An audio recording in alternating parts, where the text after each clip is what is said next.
Commander Vexter thought conquering Earth would be easy, right up until his elite soldiers collapsed under our gravity before they fired a single shot. Commander Vextor of the Cronus Dominion stood before the panoramic viewing screen of his flagship, the Relentless Conquest, and allowed himself a smirk that would have looked absolutely ridiculous to any human observer, not that he cared what humans thought. In approximately 6 rotations, there would not be any humans left to have opinions about anything. Status report, he barked, his 3 primary arms clasped behind his dorsal ridge in what he considered a pose of supreme military authority. Sir, we are approaching the 3rd planet from the Central Star, replied Lieutenant Kixner, who was desperately trying to match his commander's confidence despite never having actually seen combat. The natives call it Earth, which is somehow both boring and pretentious at the same time. Vexter's smirk widened. Ah yes, Earth, the primitive little mudball, inhabited by soft pink bipedal creatures who had barely managed to escape their own gravity well, let alone master faster than light travel. The intelligence reports have been clear. These humans possessed nuclear weapons, chemical propulsion systems, and a explicable obsession with something called social media. Terrifying stuff. Truly, remind me, Vexter's voice said, turning to his second in command, Captain Thralsic. How many worlds has the Cronus Dominion successfully conquered in the past cycle? 17, sir. Thralsic replied with evident pride, her bioluminescent patches glowing a satisfied purple. Not a single casualty on our side, well, unless you count Private Mixtel, but he walked into a reactor coil because he was distracted by his communication device, so that hardly counts as combat-related. The bridge crew chitter with amusement, which sounded like a dozen malfunctioning hard drives all playing different error messages simultaneously. Vexter appreciated good morale. It conquering significantly easier when your troops believed they were invincible, and why should they not? The Croneth had swept through the outer rim territories like a particularly aggressive dust storm. The methane breathers of Gig 7 had surrendered after one look at the Croneth battle formation. The crystalline hive minds of Praxis 9 had actually thanked them for the invasion, claiming it broke up the monotony of their eternal existence. The floating gas sacks of Nebulos 12 had not even realized they were being conquered until the paperwork was filed with the Galactic Council. Compared to those campaigns, Earth would be laughably simple. Pull up the reconnaissance data. Again, Vexter ordered, settling into his command throne, which was specifically designed to accommodate his species' unique skeletal structure and excessive number of joints. I want to review what passes for military might on this pathetic rock. The main screen flickered to life, displaying footage captured by their long-range survey drones over the past several rotations. Vexter watched as human military forces paraded around in their quaint little vehicles, firing their adorable chemical-based weapons at targets. They moved so slowly, their reaction times were atrocious, and their technology, by the standards, their technology looked like it had been assembled by particularly industrious children playing with spare parts. Look at them, Vexter ordered, said, gesturing at the screen with 2 of his arms while using the third to scratch an itch on his cranial ridge. They still use Wheeled transport wheels. As if friction is something to be embraced, rather than overcome. The preliminary scans indicate they have not even achieved basic gravitational manipulation, Kixner added, consulting his data tablet. Their ships still rely on controlled explosions for propulsion. It is almost endearing in a pathetic sort of way. How long until we achieve orbit? Vexter asked. Approximately 2 time units, sir. We are maintaining stealth protocols, though honestly I doubt their detection systems could spot us even if we broadcast our arrival on all frequencies while playing festive music. Vextelforn nodded approvingly. Everything was proceeding exactly according to plan. The Kroneth fleet, consisting of 47 battle cruisers, 200 support vessels, and enough ground forces to overwhelm a planet 3 times Earth size, would slip into orbit. Undetected, they would establish orbital superiority, eliminate any satellites or space stations, and then commence the landing operations. By this time tomorrow, Earth's governments would be falling over themselves to surrender. It was almost too easy, almost boring. Really, sir, called out Ensign Plexar from the sensor station, her voice carrying a note of uncertainty that Vextelforn mildly annoying. I am detecting some unusual readings as we approach optimal orbital insertion. Distance, define unusual, Vextelforn said, not particularly concerned. Every planet had its quirks.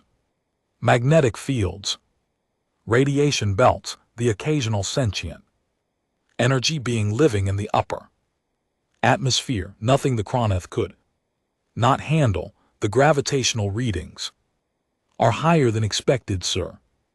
Significantly higher. Higher than what? Higher than any habitable planet we have encountered in the past 50 cycles of conquest, sir. Vextel waved a dismissive hand. Recalibrate your instruments, Ensign. The preliminary surveys indicated standard parameters for a planet of Earth's mass and density. You are likely experiencing sensor drift from the jump through hyperspace, sir. I have recalibrated 3 times. The readings are consistent. Earth's surface gravity measures approximately 9.8 of their meters per second squared, which translates to roughly 2.1 times the standard Kroneth baseline. A brief moment of silence filled the bridge. 2.1 times, Vextel repeated slowly. Yes, sir. Vextel felt a tiny, almost imperceptible flutter of concern in his primary stomach. 2.1 times standard was, well, it was manageable probably. The Kroneth had invaded worlds with slightly elevated gravity before. It just meant the troops would tire more quickly, and the equipment would need minor adjustments, nothing that would compromise the invasion. Interesting, he said, maintaining his authoritative tone. So the humans evolved on a high-gravity world. That explains why they are so short and dense. No matter.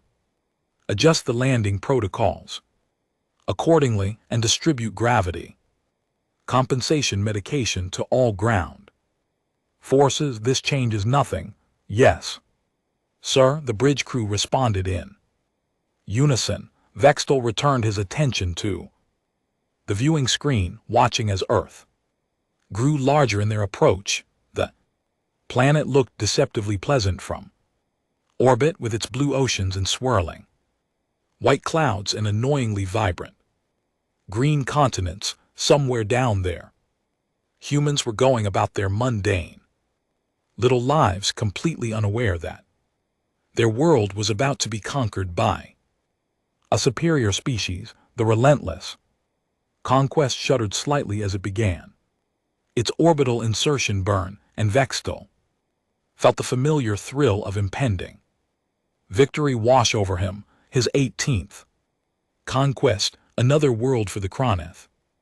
Dominion, another line on his already impressive service record. What could possibly go wrong? The first wave of Kroneth drop pods screamed through Earth's atmosphere like meteors with a really poor understanding of subtlety.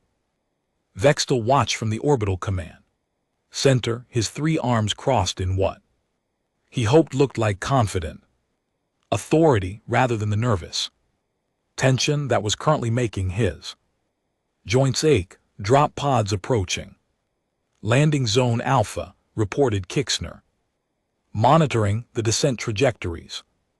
Estimated ground contact in 45 seconds. All systems nominal. Excellent, Vextal Voron said, though something his secondary stomach was doing uncomfortable flips. He had distributed the gravity compensation medication to all troops, double the doses just to be safe, and reinforce the drop pod shock absorbers. Everything would be fine. Absolutely fine. The first pod hit the ground in what appeared to be a rural area designated as Kansas, which apparently meant absolutely nothing interesting ever happened there. The locals were about to get a very rude awakening. The pod's doors blasted open with practiced precision, smoke billowing out dramatically, and squad leader Brixton took his first confident step onto Earth's surface, or rather he attempted to take a confident step. What actually happened was that Brixton's leg buckled the moment his boot touched the ground, and he face-planted into the dirt with a wet thud that was audible even over the communication channel. His armor, which weighed practically nothing on the Kroneth home world, suddenly felt like it was forged from neutron star material. Brixton report. Vextal barked into the command channel. The response came as a strangled wheeze.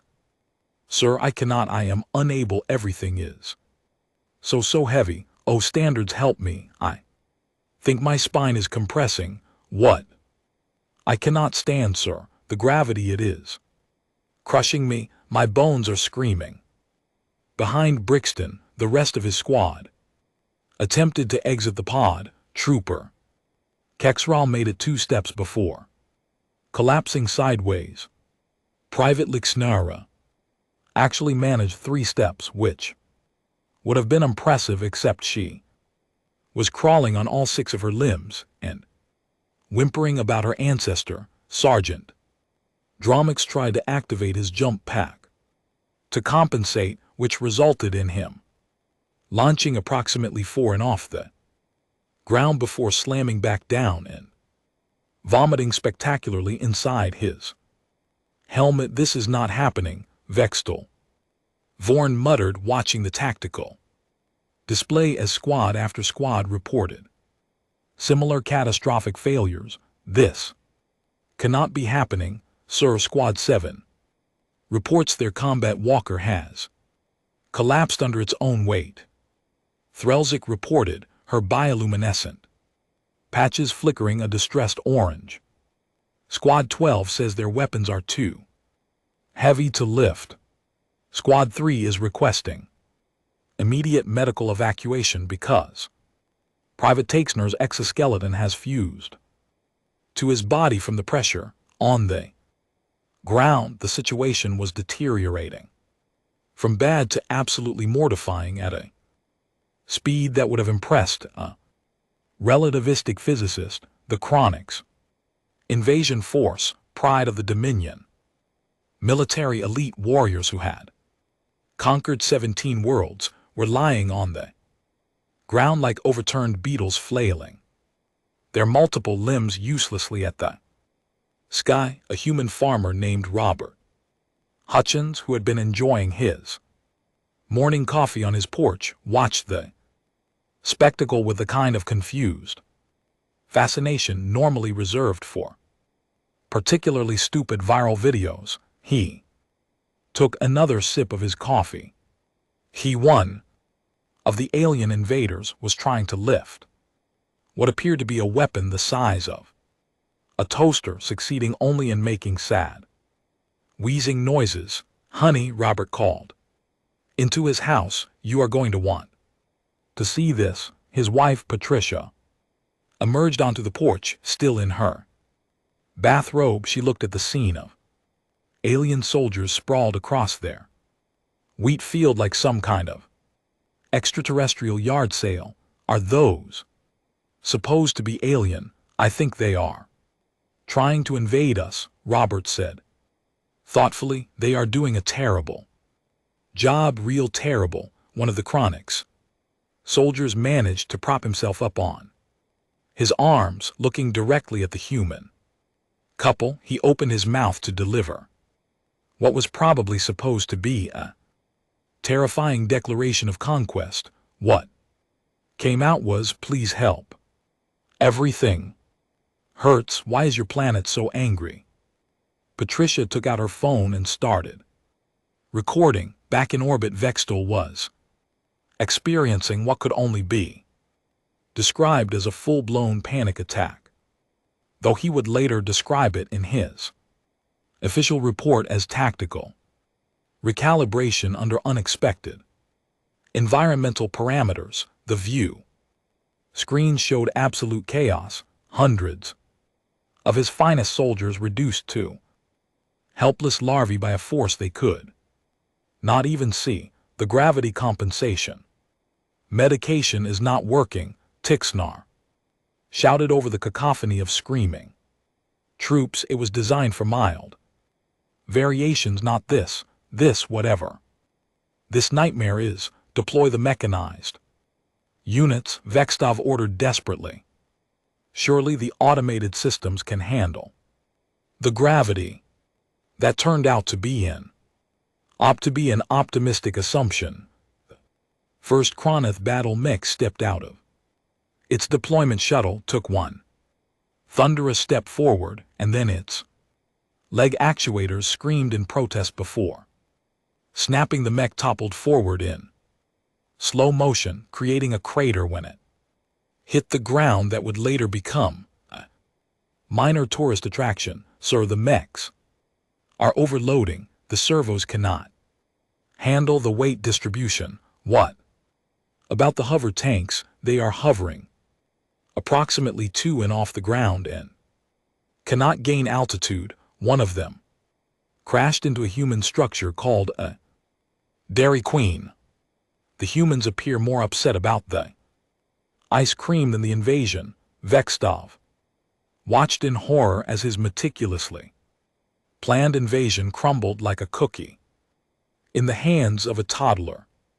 Across 17 different landing zones, the story was the same: Kroneth soldiers lying helpless on the ground, equipment failing, weapons too heavy to aim, armor that had become prison rather than protection. In downtown Tokyo, a group of office workers on their lunch break gathered around a struggling Kroneth warrior who had managed to prop himself against a vending machine. One of them offered him a bottle of water. The warrior tried to take it, but his arm collapsed under the combined weight of his armor and the bottle. "I think he needs help," one worker said in Japanese. "Should we call someone?" another asked. "Who do you call for a failed alien invasion?" a third worker wondered. "Is that police or fire department?" In London, a Kroneth soldier's desperate crawl towards strategic objective Beta, which turned out to be a fish and chip shop, was live streaming on 6 different social media platforms. The comment section was ruthless. "Mate, do you even lift?" one comment read. "Skip leg day much?" posted another. "This is the worst invasion since my mother-in-law visited," contributed a third. Vextor slumped in his command throne, watching 17 simultaneous feeds. Of humiliation, his troops were begging. For extraction, some were actually crying. One squad had given up entirely and was just lying on the ground making snow angels in the dirt, except there was no snow, just despair. Recall all ground forces, he said quietly. Sir, Thrilzik asked. I said recall them. Get them off that cursed planet before they suffocate under their own body. Wait, this is a full retreat, as the extraction shuttles descended to rescue his defeated army. Vextor could not help but wonder how the humans had developed on a planet that was apparently trying to crush everything on its surface into a fine paste. What kind of species evolved under these conditions? What kind of monsters casually walked around in 2.1 times standard gravity like it was nothing? The humans, apparently, the soft, primitive, technologically inferior humans who were currently taking selfies with his immobilized invasion force. Vextor had not slept in 3 rotation cycles.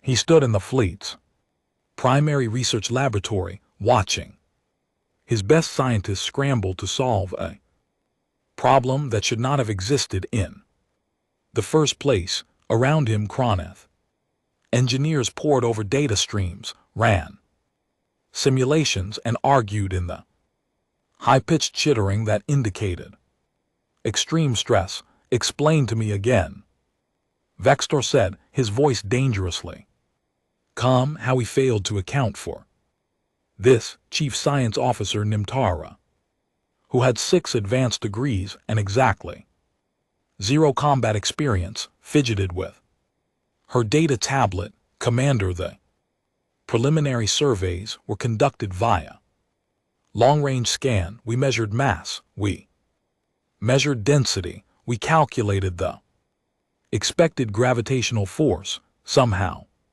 somewhere, our equations were catastrophically wrong. Catastrophically wrong, Vextor repeated. That is the technical assessment, Sir. Earth's gravity is not just higher than expected, it is higher than anything we have encountered on a habitable world. Most species evolve on planets with 0.7 to 1.2 times standard gravity. These humans exist at 2.1 times standard. They are biological impossibilities who somehow do not realize they are biological impossibilities. Vextor thought back to the conquest of Glex 4.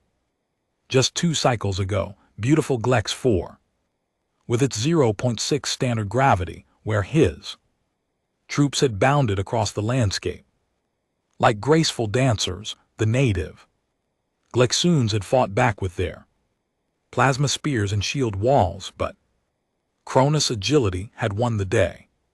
His soldiers had leaped over fortifications, dodged energy acts with ease, performed aerial maneuvers that would have made acrobats weep with envy. On Earth, his soldiers could not even stand up without their knees inverting. What about Praxis 9? Lieutenant Kixner offered weakly. That was 0.9 standard gravity, and the crystalline inhabitants put up quite a fight. They put up a fight for approximately 11 minutes, Vextor forewarned and corrected, before they realized we could simply step on them. Their greatest weapon was philosophical debate, which is not particularly effective against orbital bombardment. The memory stung now. Every easy victory, every casual conquest, every world where the chronic military superiority had been unquestionable. The floating cities of Arian 3, where 0.4 gravity made everything feel like a pleasant dream. The oceanic platforms of Aquatis 7, where 0.8 gravity was considered oppressively high by the locals. Not one of those worlds had Prepared them for Earth, show me what you have developed, Vextal ordered. Mintara gestured to a neighboring platform where a prototype gravity compensation suit hung on a support frame. It looked like someone had taken a standard Cronoth combat suit and added approximately 17 different layers of mechanical assistance, power cores, and stabilization fields. We have created an enhanced exoskeleton with triple redundant gravitational dampeners, Tar explained. It has reinforced joint actuators, spinal support columns, and a distributed power system that should theoretically allow our troops to function normally under Earth's conditions. And GT, theoretically, Vexter said. And GT, well, yes, we have not exactly had time for extensive field testing.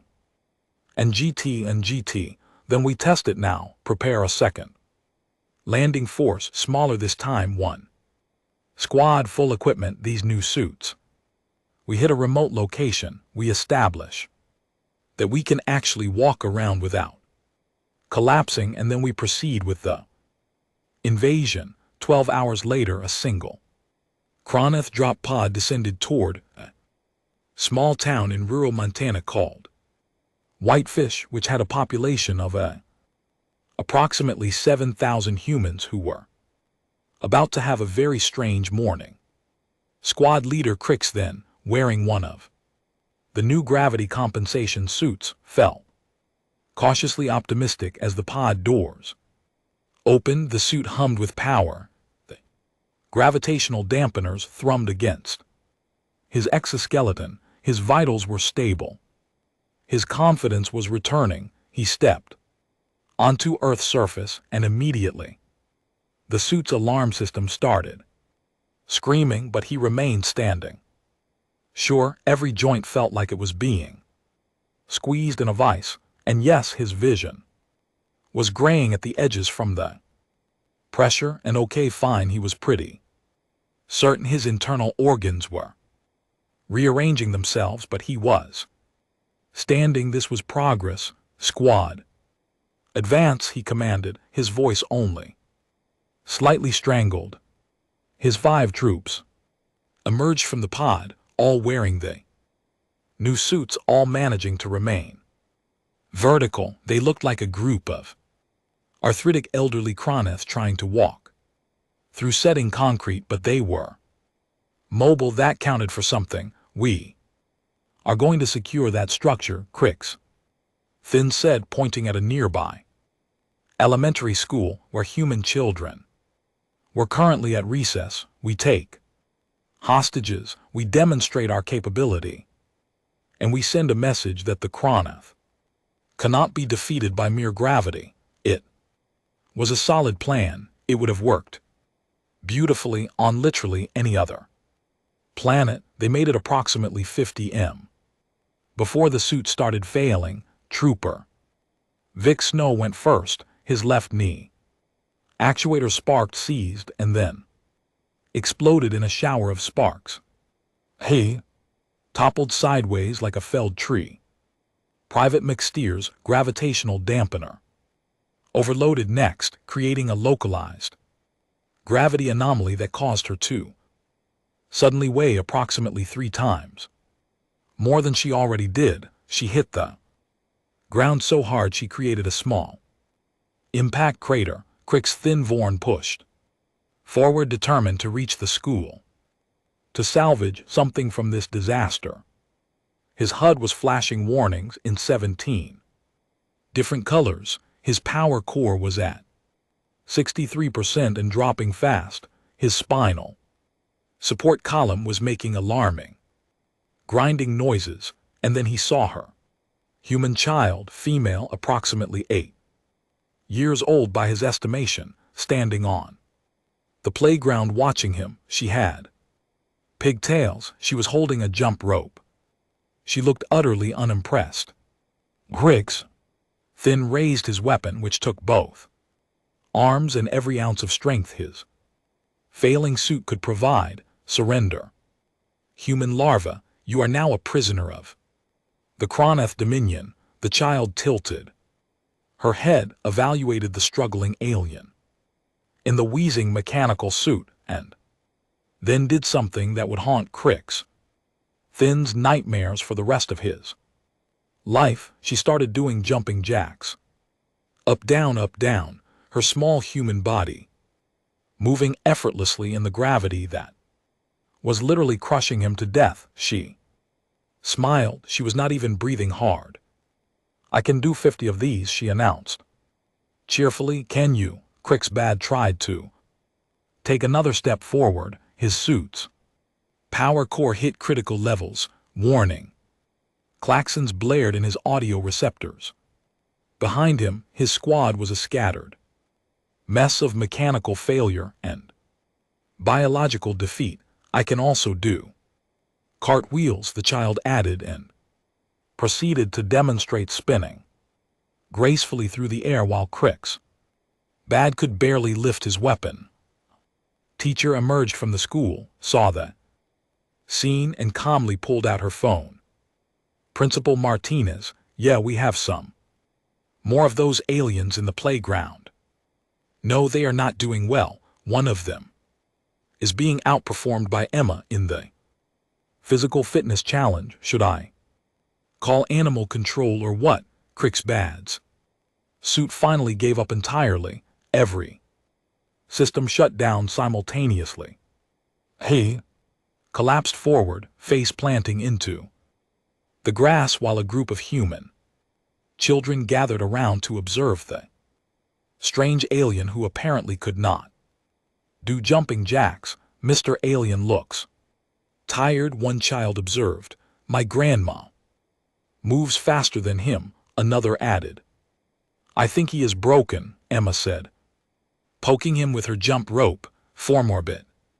Vexta watched the tactical feed and felt something inside him break that had nothing to do with gravity. Recall the squad, he whispered.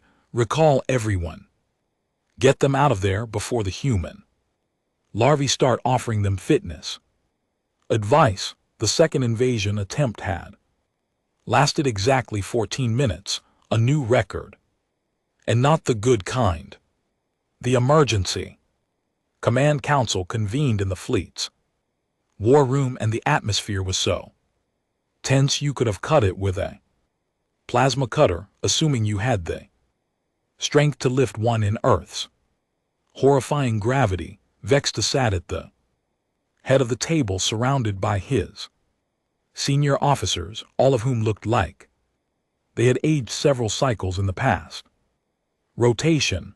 Options, Vexta said flatly. I want options that do not involve my troops being humiliated by human children. Captain Thrilsa consulted her notes, her bioluminescent patches flickering a sickly yellow. We could attempt orbital bombardment, sir. Stay in space, eliminate the surface threats from a safe distance. The Galactic Council strictly forbids orbital bombardment of inhabited worlds, Chief Tactical Officer Zian Pak reminded her. We would be sanctioned, possibly expelled from the Dominion, definitely court-martialed. We are already going to be court-martialed for this disaster, Thrilsik muttered. Science Officer Namter raised a tentacle. Hesitantly, Commander, I have been analyzing the data from both landing attempts, and I believe I have identified the core issue. Do tell. Vextalvorn said, his tone suggesting that her explanation had better be spectacular. Sir, humans are not normal. I know that sounds obvious given our current situation, but I mean it in a very specific biological sense. They evolved under constant crushing pressure. Every system in their bodies is overbuilt for survival in extreme conditions. Their bones are reinforced with calcium deposits that would be unnecessary on any reasonable planet. Their muscles generate force outputs that seem excessive until you realize they need that just to walk around. Their cardiovascular system operates at pressures that would rupture our circulatory organs, so you are saying humans are basically walking tanks. Kixner said, I am saying humans are terrifying and we should leave. Immediately, Namter corrected, Sir, I pulled data from their information networks. Do you know what humans do for recreation? They deliberately put additional weight on their bodies and lift it repeatedly. They call it exercise. They pay money to make themselves work harder against their own planet's gravity. Some of them even enjoy it. A horrified silence filled the room. That is insane, someone whispered. That is adaptation to a death world, Namter said. Earth is classified as a garden planet in our databases, but that is catastrophically inaccurate. Earth is a high-gravity nightmare that happens to have breathable air and liquid water. Fact that it produced a spacefaring civilization is frankly absurd. Vexter drummed his fingers on the table, a nervous habit he had developed. Approximately 2 days ago, we have 47 warships in orbit. Surely there is some way to leverage our technological superiority. With respect, sir, Zinpak said carefully, our technological superiority means nothing if we cannot actually stand on the planet's surface. It is like having the finest weapons in the galaxy and no hands to hold them with. One more attempt, Vexter Vor said suddenly. We make one more landing fully prepared. This time, we use remote drones for the heavy equipment. We select our strongest troops and pump them full of every enhancement drug in the medical bay. We target a completely isolated location with no witnesses. If we can establish even one successful foothold, we can build from there. The council exchanged doubtful looks, but no one wanted to be the officer who suggested retreat. Not yet, not when they still had some shred of military pride left to salvage. 16 hours later, the third and final landing attempt began on a remote island in the South Pacific, a place called Fiji, which seemed far enough from major population centers that maybe, just maybe, they could achieve something without immediate humiliation. Assault Commander Grixter led this mission personally. He had been injected with enough stimulants to kill a smaller Kroneth, wore a suit that was more mechanical than armor, and carried weapons that had been stripped down to minimal weight. His squad consisted of the 12 strongest, toughest, most physically capable warriors in the entire fleet. They were going to succeed. If it killed them, which was looking increasingly likely, the drop pod landed on a pristine beach at sunset. Grixter emerged, and for the first 15 seconds he allowed himself to feel hope. He was standing, he was moving. The pain was extraordinary. His organs felt like they were trying to exit his body through unconventional routes, but he was functional. Secure the perimeter, he ordered. Establish the forward base. Deploy the sensor equipment. His squad moved like they were wading through syrup, but they moved. They began setting up the prefabricated base structures. Things were happening. Progress was being made, and then Private Dexler made a critical error. She stepped on a coconut. Her foot slipped. Her arms windmilled. Her center of gravity shifted. In the 0.9 standard gravity of her home world, she would have recovered easily. In Earth's brutal 2.1 times standard, she went down like a Sack of neutronium crashed into trooper. Kexvin, who stumbled into sergeant. Black Tsar, who collided with the sensor. Equipment which toppled onto the base. Structure which collapsed on top of. Lieutenant Fexmo, it was like watching dominoes if the dominoes were highly trained alien soldiers and also completely incompetent. Within 90 seconds, the entire squad was a tangled heap of bodies, equipment, and shattered dreams. Help, Krixthar wheezed from the bottom of the pile. Cannot breathe. Thorax is compressed, requesting immediate extraction. Please, I am begging, sir, we just landed. Krixthar's voice crackled over the come. It has been less than 2 minutes. Extract us now, or I will die here and haunt you from the afterlife. Krixthar screamed, his dignity having evacuated the premises approximately 30 seconds ago. A human tourist couple, having come to Fiji for their honeymoon, wandered onto the beach holding tropical drinks with little umbrellas. They stopped. They stared at the pile of struggling aliens surrounded by sparking equipment. Are those the invasion guys from the news? The wife asked. I think so, the husband replied. They are doing worse than I expected. Should we help them? Honey, we are on our honeymoon. Let the locals deal with the incompetent aliens. They took a selfie with the struggling Kroneth in the background and posted it to social media with the caption, even the aliens can't resist Fiji's relaxing atmosphere. #vacation goals. Back in orbit, Vexter watched the mission timer, 2 minutes 47 seconds. That was how long his final invasion attempt had lasted, less time than it took to brew a decent cup of stimulant beverage. Pull them out, he said. Quietly, sir, all of them, every squad, every soldier, every piece of equipment that has not already been destroyed or turned into a viral video.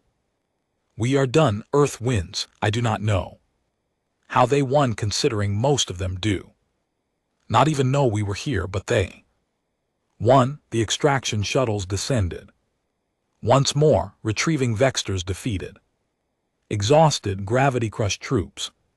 Many of them were crying, several were praying to various deities, one was composing a resignation letter to submit. The moment they returned to Cronus space on Earth, life continued exactly as it had before.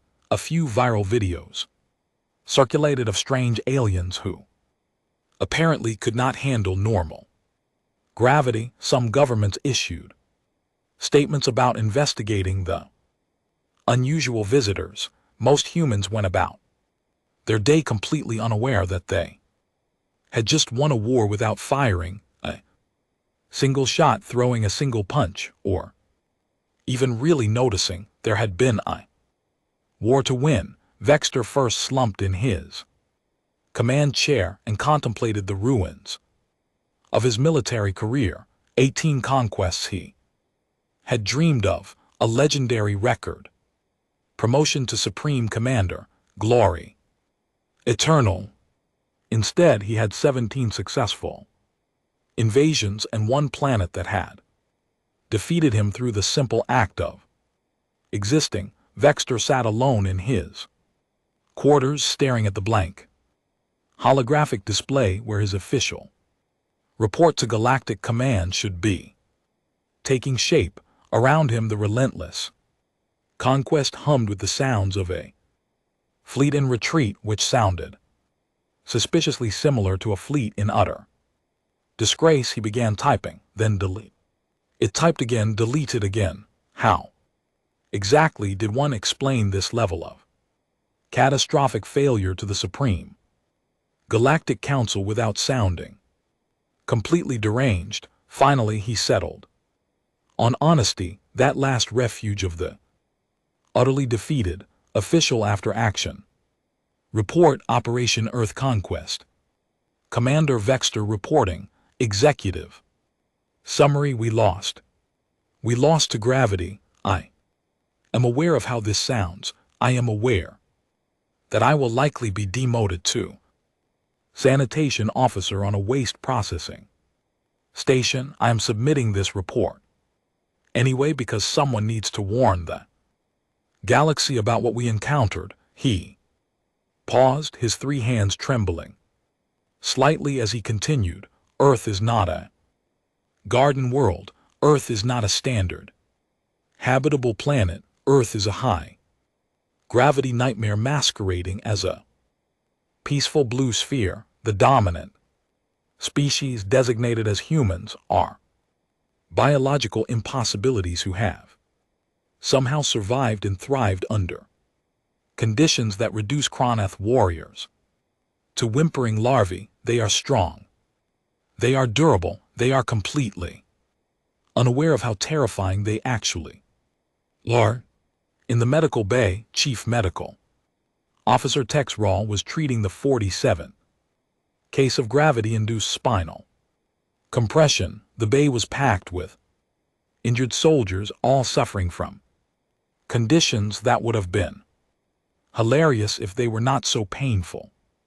Crushed vertebrae, inverted joints, muscle tears, something the medical staff had started calling Earthstrike syndrome, characterized by severe depression and an irrational fear of children with jump ropes. How long until we reach minimum safe distance from Earth? One soldier asked, his voice muffled by the compression bandages wrapped around his thorax. Approximately 6 more hours, Tex Rawl replied, administering pain medication. Try to rest.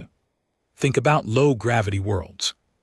Pleasant 6 standard gravity worlds, where your bones do not try to escape through your feet. I had dreams about Earth, the soldier whispered, nightmares, where I was walking through their cities, and human infants were running circles around me while I could not even lift my arms. One of them was eating something called a cheeseburger while doing backflips. I will never forget it.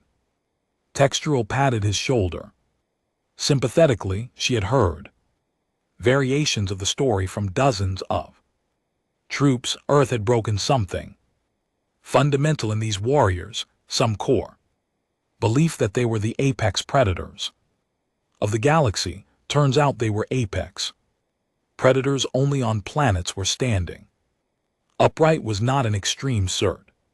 Vex.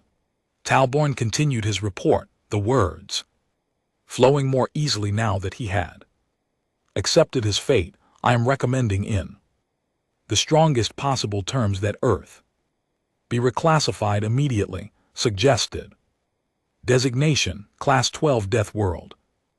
Gravitational hazard, extreme threat to standard biology. Furthermore, I recommend a galaxy-wide exclusion zone. No Cronath forces should approach Earth system under any circumstances. Let the humans exist in their crushing gravity prison. Let them continue their bizarre practices of deliberately making their already difficult lives harder. Through exercise and sports, they have defeated us without even knowing we were there. On the bridge, Lieutenant Kixner was processing the final casualty reports and trying not to weep openly. 0 fatalities, thankfully. The Cronath might be humiliated, but at least they were alive. However, the injuries were extensive. 43% of the ground forces had stress fractures, 67% had soft tissue damage, 100% had psychological trauma that would require cycles of therapy, Sir Kixner said quietly to Thrillsick. The Cultural Research Division has compiled data on human awareness of our invasion attempts. Let me guess, Thrillsick said tiredly. They think we were a weather balloon or something equally Ridiculous. Actually, sir, most humans believe we were either a poorly organized publicity stunt, a viral marketing campaign for a movie, or possibly a very elaborate prank. There are approximately 17,000 videos of our troops circulating on their social networks. The most popular one is titled, "Aliens Fail at Basic Motor Functions." For 10 minutes straight, it has 60 million views. 60 million, yes, sir. The comment section is particularly cruel. There are many references to something called Leg Day, which apparently is a human exercise ritual we should have practiced. Thralsig buried her face. Her hands, just get us out of this cursed system. Vextelfer added his final paragraphs to the report, each word a small surrender of his military pride. In conclusion, Earth represents a fundamental paradigm shift in our understanding of habitable worlds, and the species that evolve on them, humans, are not primitive, they are not weak. They are survivors of a planet that constantly tries to crush them, and they have adapted so thoroughly that they consider their environment normal.